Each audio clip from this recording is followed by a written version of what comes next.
Hi, everyone, and welcome to another episode of Gabbing with Gabby. And today I have a special guest. It's Chef Joann. Hi, Chef Joann. Thanks for being on Gabbing with Gabby. Hi, Gabby. Thanks for having me. So, Joann obviously is a chef, and I actually know Joann. I know there's two little cute stories about Joann. One is that I know her through my chef friend Julie, who helped me find Joann to be a part of our Young Lions Jazz Conservatory annual fundraiser, and she donated her time and her efforts to be a part of that and served amazing food last year. Her mashed potatoes are so good. They're so good. And there was so much other great food, but I'm such a potato lover that I was like, it was embedded in my in my brain forever. And another way that I've kind of indirectly know her is that I know her cousin. She's a very good friend of someone else that I've interviewed on here, Elisa Brooks, and you can click on her video right here.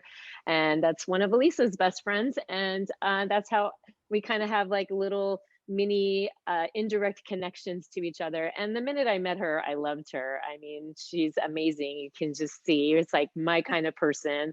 She's pretty no nonsense. What you see is what you get. She's very true person, good people. So I'm super excited to have you on here to talk about food, which is one of my favorite subjects. So Joann, please tell us, how did you get into becoming a chef? How much do you love food, and how do you make those amazing potatoes? Just kidding. Just Uh, kidding. hint, they're not healthy. I know. You told me that. I don't want to say what you told me when I was Yeah, like, they're these are real amazing. naughty. Yeah, they're real naughty. Yeah. So I got into culinary arts. I have a food background as a teenager. My father owned a couple of cafes here in San Diego, one in La Mm, Jolla and one in Pacific Beach, and I worked at those when I was young, and I worked at Rubio's when I was a teenager mhm, in high school. So like little stuff there, and then after high school I was in finance for a number of years, and kind of how I would decompress. I was in finance for automobile sales, so mhm, I would decompress a lot by cooking. And then when things kind of started to tank with the economy in mhm, 2007, and then into 2008, and beyond that, uh, my income was affected significantly in finance. So I knew I would like have to change gears, and I just decided to like walk away from everything and go to culinary school. So wow. I filed for bankruptcy. I mean, I tried to short sell my house, and Mhm, I had a car payment and all that stuff, but I was young, and luckily like didn't affect my life that deeply. I was able to just move on mhm, and go to culinary school, and that was 14 years ago. mhm. Where So did you go to culinary school? I went to the California Culinary Academy in San Francisco. Ooh. Um, yeah, it was a great school. It's actually it's kind of sad it's no longer there. It was an institution, and um, it was a Le Cordon Bleu school. So I might be speaking out of turn because maybe somebody else bought it and turned it back into a culinary school again. Mhm, But Le Cordon Bleu as a company actually pulled all of their endorsements of culinary schools in the US a number of years mm, ago. So I mhm. was one of the last graduating classes of the Le Cordon Bleu in San Francisco. So Oh, it was a wow. really cool experience, and I had a lot of great chef instructors, and it was fun living in the city, and like Mm, living a very urban lifestyle, and walking everywhere, and walking to right. school, and working like crazy on top of going to school. It was very much like a baptism by fire situation, but I loved it. I had a great Mhm. time, and then I moved back to San Diego to start my business. So I just didn't didn't really have it in me to start a business in one of the most expensive cities in the world, Yeah, um, right. Yeah, in San exactly. Francisco. So I chose one of the slightly less expensive cities in the world. So, like, the And third most expensive city in the world, well, at yeah, least in California. yeah.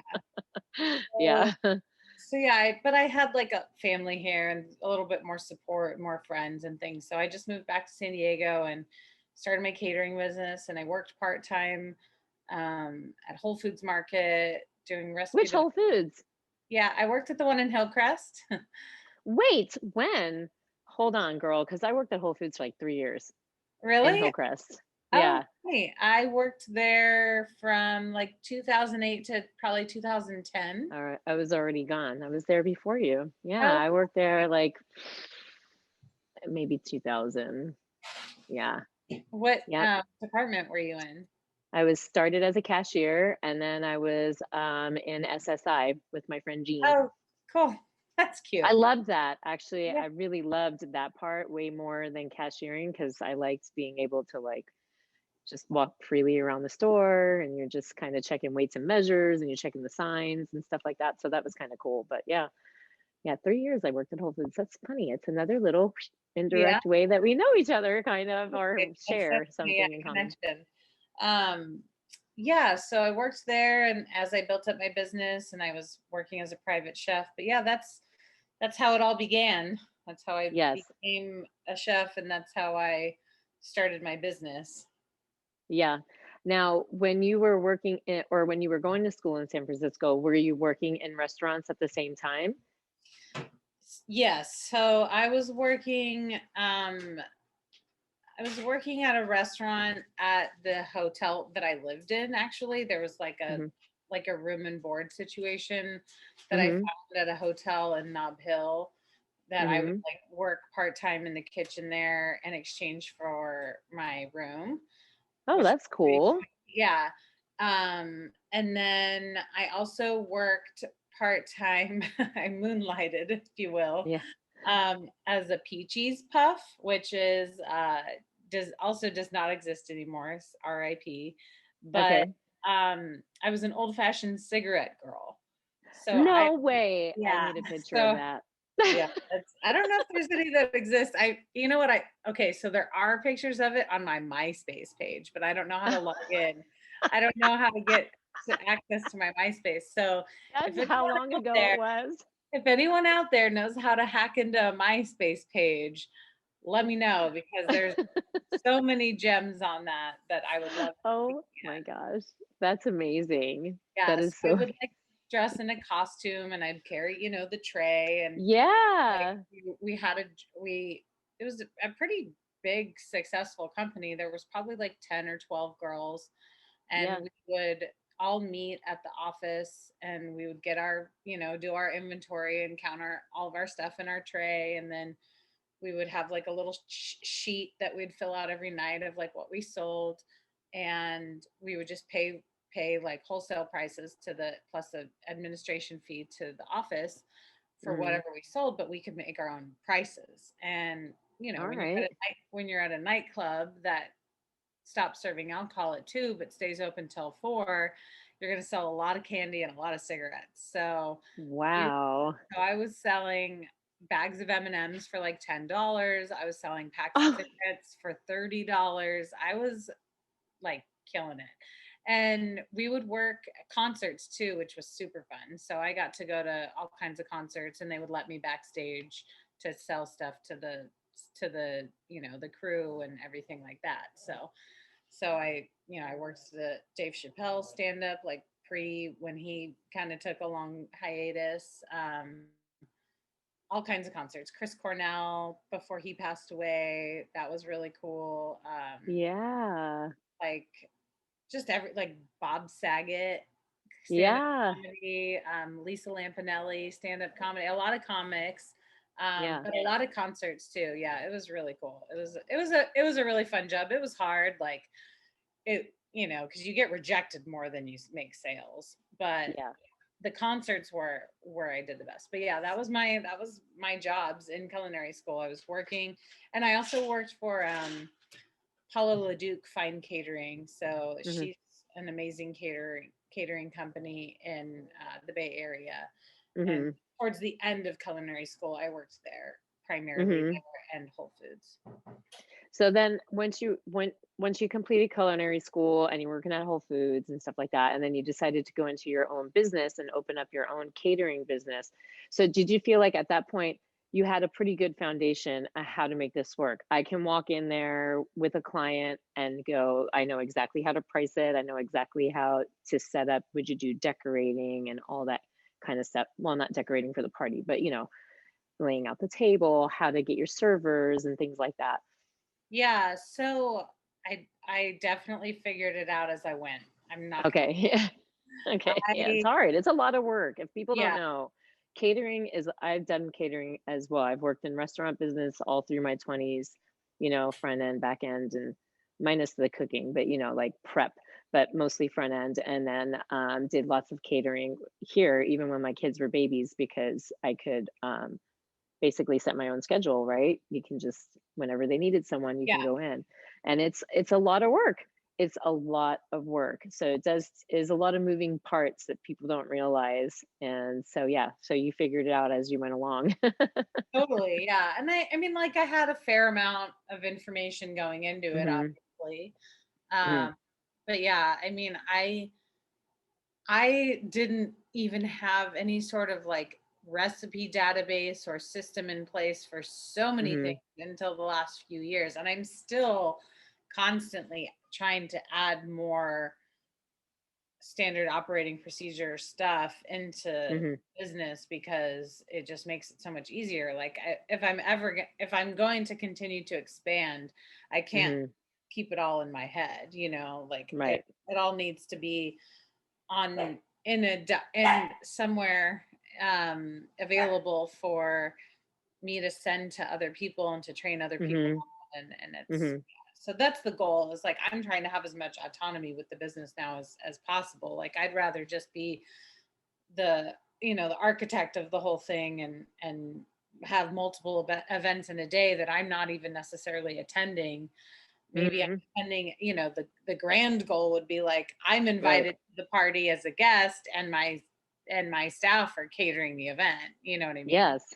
Yeah. Yeah, that would be awesome, right? You can have multiple and you just have your leads there, just taking your people you trust, taking care of everything and knowing that it's going to get done and taken care of. And you can maybe just float around and check, like, how's this Yeah. party doing?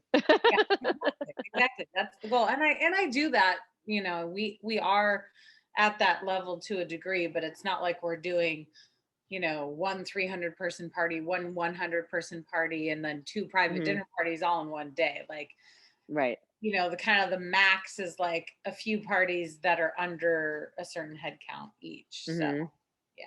So before we all went into quarantine, did you have a pretty good rhythm going with your business? Was you had like just a good influx of business coming in? Definitely. I mean, things were good and like always getting better. Like I've Yeah. been on a kind of a steady uptick from the very Hmm. beginning. Uh, Hmm.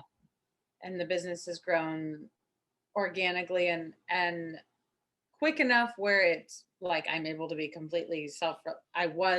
completely self-reliant on it several years ago and continue to be, as my sole source of income. Like in the beginning stages I was like working part-time as a bartender or as a server Hmm. or whatever, or at Whole Foods to fill in the rest of the income. But Hmm. I would say like maybe 5 or 6 years now it's been my only source of money. Yeah, um that's but great. yeah, it's like a slow organic incline. And Hmm. then, honestly, like i I was definitely affected by COVID stuff Hmm.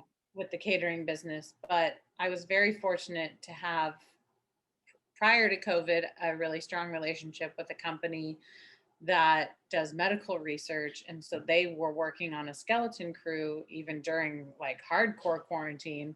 And I had Hmm. a lunch contract with them. So I Oh, was great. bringing them boxed lunches 4 days a week for 30 to 40 people. Nice. That contract lasted about 4 or 5 months. So Hmm. that was really helpful. And then, once we kind of came out of quarantine in June of last year, there was a lot of people that were like having small parties and things like that. So that Mhm. was, we had a pretty fair stretch, like from June to the end of November, where Mhm.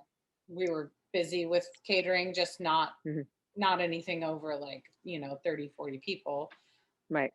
mostly under 20 people. And then but then after that second closure in December, that was actually the closure that hurt us the most, was the second Mm. one, Mhm. from December to February or whatever. That Mhm. was the most painful. I had very few jobs at all between that. Between Mhm. December and March, it was really hard. Yeah. Did you find yourself in a position like, "Oh boy, I might have to figure Yeah, out something else, or how can I change what we're doing? Still have my business, but adapt it somehow where it can still work." yeah. I mean, I was constantly trying to think of ideas, but it was Mhm. really hard because things just in the news and everything, information that we had was always changing.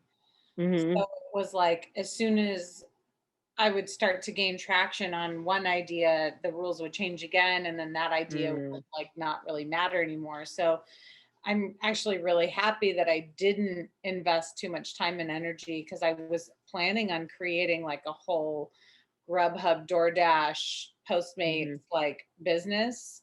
Mhm. Um, even though I'm not a restaurant, like I was gonna try to create some sort of a healthy like lunch program that I would, advertise to people in Kensington and North Park, because my kitchen's in City Heights. So like in that area, to get people on board with like healthy lunch, because there's not a ton of options in that area for Mhm. organic healthy food. Um, but I'm really glad I didn't invest too much time and energy into that idea, because now it would have totally fallen apart. You know, Mhm. now Yeah. everyone's like back out, and like nobody wants to order. Very few people Mm. want to order takeout now, because they just did it Right. for such a long time. Now they're Mhm. like going to a coffee shop again and working from a coffee shop and having a sandwich or a salad there or whatever. Mhm. So Right. I I as soon as the long answer to your question is like, you know, eh, during that window of December to March, like every time I'd have an idea, I was just like kind of put down by the constant changing of the rules, that I was like, Mhm. I feel like we're almost through this. I got the PPP loan, like I'm going to survive. Most of my employees were able to collect partial unemployment. Oh, good. So it was Mhm. it wasn't the end of the world, and I knew the business would survive. It was mostly my employees that I was concerned about. Like I knew Mhm. I had enough money to pay the rent, at least to get me through the few months until we would be on the other side of this. But not being able to give hours to people that have been with me for years was hard. It Mm. was really Yeah, that is heartbreaking hard. and stressful. And like they're texting me like, how come you gave so and so, it's just like, like I'm doing my best, you guys, to like be fair here. But like Mhm. I have to also think about like this person has kids, this person doesn't have kids, this person's on unemployment, this person can't collect unemployment for one reason or another. It's just like there was so Sure. many different factors that I had to take into consideration, and honestly, that was far more stressful than the loss of business. Mhm. Right, trying to be loyal to your people who've been loyal to you, and like you said, trying to be fair. Yeah, that puts you in a really difficult situation because you're trying to factor in so many other things that you need to consider, but when people are hurting for money, they don't care about any, they don't Yeah, want to hear that. exactly. It was, They're yeah, just on survival mode and they're scared too, for sure. you know. Yeah, yeah, Mhm. exactly. So I mentioned when I introduced you, I mentioned Chef Joann Customized Catering and Prepared with Purpose. Mhm. So can you talk a little bit about that portion, Prepared with Purpose? What does that mean to you? What was your intention behind that? For sure. So prepared with purpose is another nugget of my business Mhm. model. So it's fully prepared organic meals. They're all um, it's like 99% paleo. We did introduce like one dish a week now that I Mhm. call clean comfort food. So Mhm. those mashed potatoes actually make a pretty regular appearance on that menu, because they have dairy in them. They're not considered, they don't fall under the Whole30 paleo category. Um, Mhm. but yeah, so it's all organic, mostly paleo. It's a Whole30 approved company. So Mhm. those are that are watching Whole30, most people know what that Mhm. is. It's an elimination diet. Um, Mhm.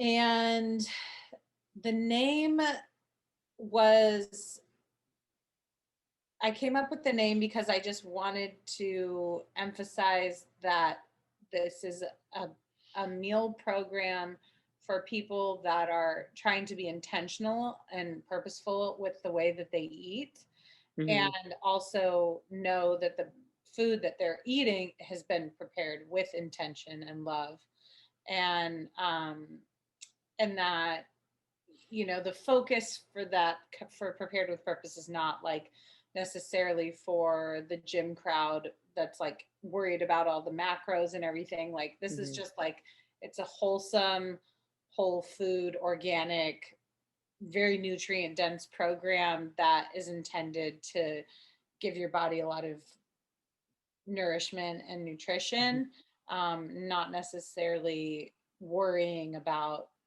all the ticky tacky calories and amount of protein and things like that. It's more just Mhm. like a holistic approach to eating.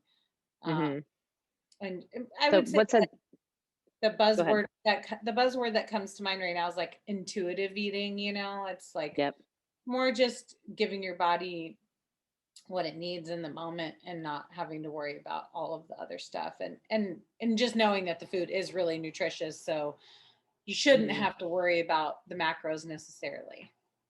Right, you're not eating empty calories, and it might have more fat only because there's healthy fats in there or whatever. Because that's a Correct. lot of paleo. It's a lot of fat, but it's healthy fats, and there are proteins. There's no gluten and things like that.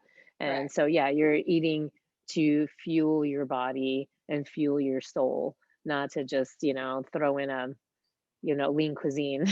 Yeah, no, not encouraging the mindless eating. We package everything in glass containers. We encourage Wow. we encourage our clients to heat their food up in the oven instead of the microwave if they have Yeah. time for that. Um, just like little things here and there. Yeah. We use reusable grocery bags that we sanitize every week. Every client, like each week, they get their insulated bag with their ice packs and their food in the glass containers. They leave out their previous week's bag with the empty glass, the ice packs, the bag. Mhm. We take all that back to the kitchen, sanitize all of it, and then Mhm. do it all over again. Wow, that's really great. So could you give us an example of one of the meals that you make for Prepared with Purpose? Yeah, so I was actually talking to my networking group about it this morning because like four of them are my clients. So Oh, uh, cool. the chicken strips. So, everybody loves a naughty snack.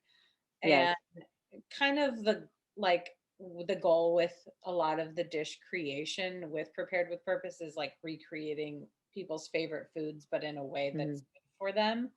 Yeah. Um, so we make chicken strips that are oven. They're like roasted. So Mhm. we coat them with egg, and then a flour mixture of almond meal and tapioca starch Mhm. and some spices. And then we put them in the oven and spray them with avocado oil. So they get Mhm. crispy on the outside, but they're not Yeah. deep fried. And then the breading is not gluten or flour at all. Actually, there's no grains in the Mhm. breading. And then we just serve it with roasted broccoli, and we make a house made ranch dressing that's got just coconut cream um and spices and lemon juice and Yum. mayonnaise, like our avocado oil mayonnaise. So Yeah. no dairy in it either. So yeah, that dish is as an example of what we do. People love that. We make Mhm. lasagnas with like sliced zucchini, like sliced lengthwise, like as the Mhm. vehicle. Spiralized veggies as noodles, things like that. Yeah. That's how I make, I'm from an Italian family, so now my family's gonna watch this and they're gonna go, you know? Yeah, I know. But when Yeah. I make chicken cutlets, I don't fry my chicken cutlets. I will put them in the oven or I'll put them in the air fryer, but yeah, I don't deep fry anything and I just can't. I can't bring myself to deep fry it. I just But yeah, I'll eat it. I'll eat it. If my aunt makes it, I will eat it. If my mom makes it, I will eat it because they fry it in the thing, you know what I mean? But I don't that's not how I make it either. yeah, for sure. Yeah, I mean, like I'm not like a food Nazi where I won't eat. I don't eat anything with gluten just because I can't. Yes. But like French fries are delicious, and I definitely love getting French fries when I go out to eat. So Yeah. My top favorite food in the world yeah, is French fries. yeah, absolutely. Where's your Yeah. favorite? Where's your favorite French fries in San Diego? I love Islands fries. Those Oh, are my favorite because they nice. have some crazy seasoning on it. I don't know. And I do love Burger Lounge. I love their fries too. Yeah. How about you? Do you have a favorite? I want to know because I'm going to go there and get it. Well, Burger Lounge is like my favorite, like to go, like easy casual fry. And then my favorite,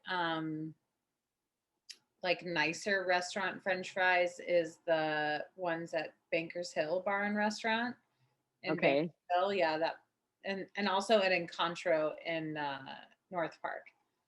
Yeah. They So have I've learned with Islands because now they give you endless fries, right? And I always try and like, I'm going to order my sandwich and then I'll, because you got to have that is healthy. Like, it's not healthy. And so now I'm like, you know what? I'm going to stop trying to order a sandwich. I'm just going to eat my weight in fries. I do it like once a year and I have to eat all the fries first. I can't leave one behind. yeah. So like we're sharing it. It's like don't bring another basket because I won't be able to leave it. I'm like I can't leave it, and my family always leaves fries behind. I'm like, what's wrong with you? How could you leave that fry behind? I I totally love potatoes. Yeah, I'm a big potato fan and just love potatoes. So, how is business looking for you now as the world's starting to open up? Are people having more parties and having more get togethers, and you just feel like things are starting to free up and you're starting to, you know, see the light at the end of the tunnel? yeah, definitely. Um, yeah, 2 weeks ago were the first ticketed events that I've catered in over a year. Um, I did a Wow. I did a pairing dinner with Bivouac Cider, which is a female-owned cidery, and I don't know, cidery is the right, I don't know, cider brewery, um, Cider mill? I don't yeah, know. cider mill, I have no in, idea. in North Park, and yeah, that was a lot of fun. We had about 35 people there, and then I did another pairing dinner 2 days or 3 days later at Second Chance Brewing in Carmel Mountain area. That was more like a lunch, but they have Mhm. a line of hard seltzers that they Mhm. wanted to do a pairing with. Um, so yeah, that was fun. We two ticketed events in 1 week for the first time in over a year, and then That's great. yeah, and then I've just gotten like every day, I'm getting multiple calls a day for parties Mhm. coming up, and um so yeah, things are definitely getting busy. Already have, a handful of bookings for 2022. So, That's so great.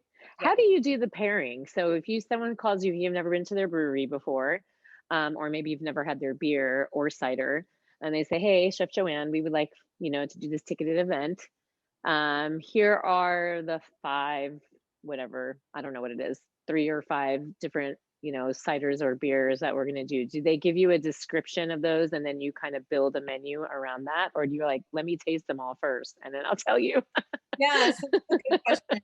Um, so it's kind of a combination. So typically I'll come up with the menu. It depends on what variety is available. So at a Yeah. winery, they tend to not have as many options.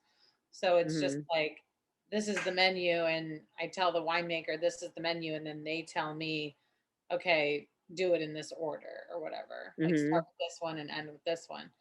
Um, with Bivouac, they have a huge selection of ciders. So Mhm. I came up with the menu, and then I we just hashed it out. We just talked it through and with Mhm. the brewer, and she was like, "Oh, I think that would go good with this." Okay. And then I would taste it and I would agree. But it's hard to know exactly because you're not tasting the food with the cider until the night of the event.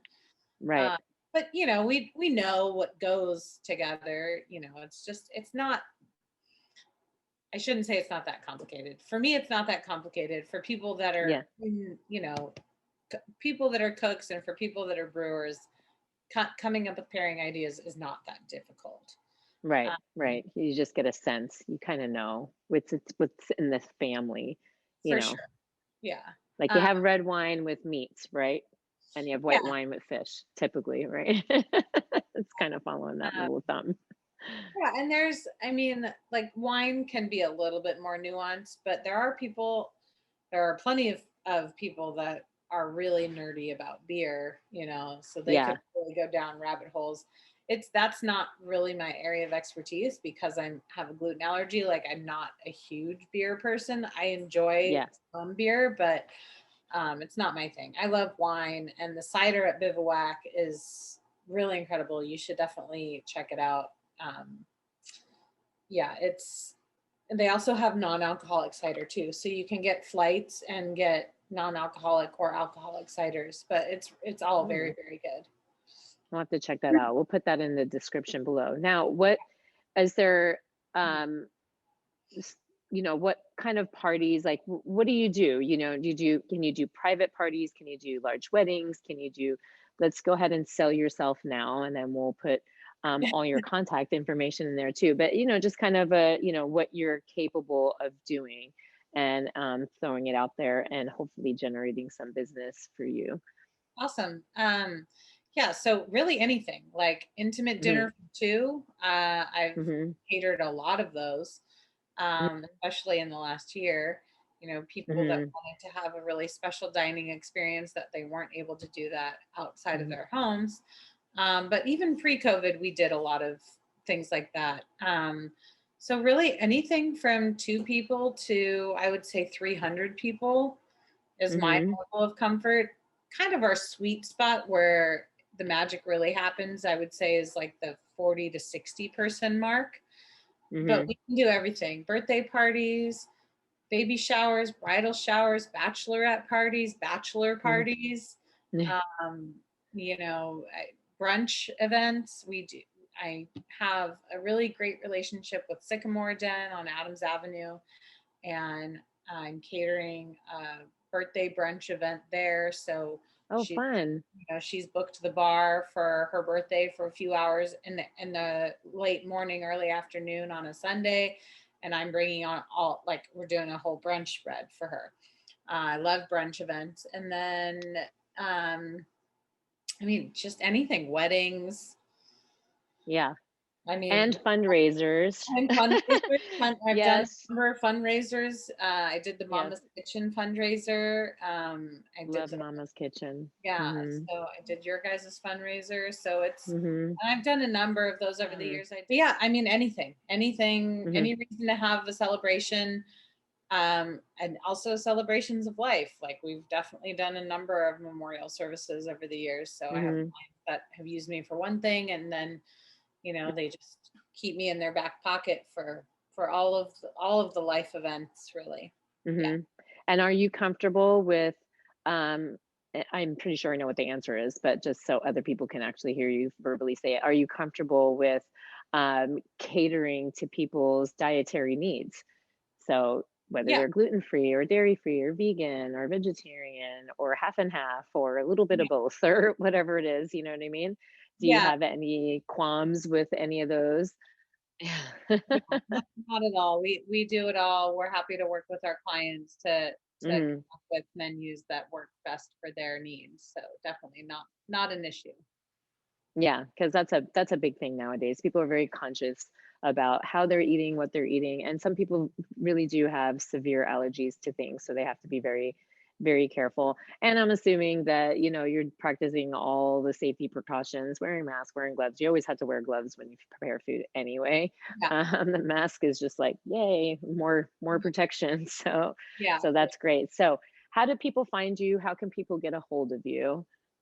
So chefjoann.com is the catering website, and that's JOANN.com. Um, no E on my name. And then preparedwithpurpose.com is for the meal prep company. And the Mhm. best way to get a hold of me is going to be through email. So you can Mhm. find the email address for both websites on the websites. Mhm. And you can also find me on Instagram at Chef Joann and Facebook at Chef Joann, and then prepared underscore with underscore purpose on Instagram, and then at prepared with purpose on Facebook. Oh, cool. Uh-oh, my dog's gonna the pool filter just turned on, so he's like, "Oh my gosh," Alright, I guess he didn't do that bad.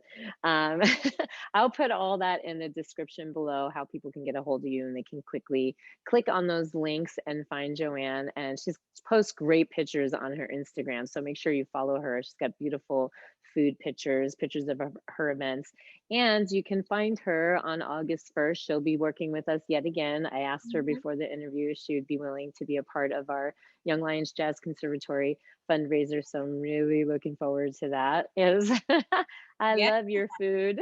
I can't wait to eat it. excited. Yeah, me too. So thank you so much for taking the time and chit-chatting with us. I'm so glad that everything is starting to look up and moving forward, and our world is opening up and coming back to normal. So thank you so much for being here. Of course. Thank you so much for having me. Yeah, and I'll see you guys next time on Gabbing with Gabby. Bye. Thank you.